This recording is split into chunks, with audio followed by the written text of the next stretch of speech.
How often should you send investor updates to investors? By investor updates, I mean progress reports. So reports on the progress of a project that the investor has invested in. Okay, so how often should you send those? Well, it's going to depend on the length of the project.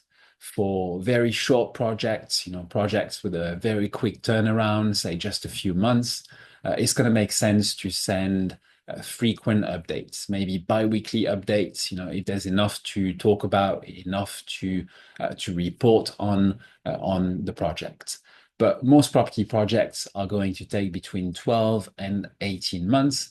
And for that kind of duration, it makes sense to send monthly updates. So one update each month to your investor.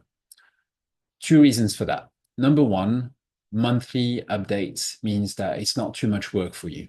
Okay, it's a manageable workload. Okay, it's not too much of a burden. Just once a month, you have to report to your investor and tell them what's been happening over the last few weeks in the project. Number two is that it's the sweet spot in terms of what information and the quality of the information that you're going to be sharing with your investor. Okay, if you go for more frequent updates, bi-weekly updates, for instance, then the information is going to be too detailed, too granular. Okay, it's not going to work for the investor. On the other hand, if you go for quarterly updates, then the information is going to be too high level, not detailed enough. So that's why monthly is the sweet spot, okay? Just the right amount of detail at the right frequency. Now, the key thing for updates is that you have to stick to whatever you told your investor, whatever you agreed with your investor. Okay, so if you said, I'm going to send you monthly updates, then that means that every month, by the same date, you have to send them an update. Okay, so if you tell them, on the 21st of every month, I'm going to send you an update on the progress of our project, then you have to do that. I mean, it's difficult enough to find an investor, to convince them to invest in a project.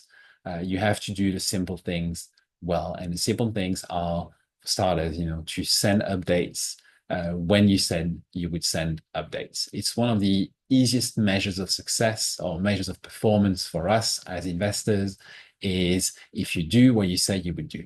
Okay, so don't ruin all the efforts that you've made to get an investor on board by not sending updates when you said you would send updates. And if one day you're going to be late, tell them that you're going to be late. Okay, explain why and say when you're going to be sending the next update. If you're interested in finding out more about investor updates, we have a dedicated video tutorial inside the Investables where we explain the format, the frequency, the exact content that you have to put in investor updates. Also comes with fillable templates, so you don't even have to think about what should go in an update and how to present it. All you have to do is just use the template, put the information in, and then just send it over to your investor.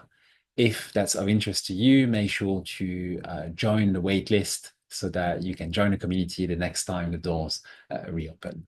But that's it on the topic of investor updates. So bye for now and talk to you soon. Bye.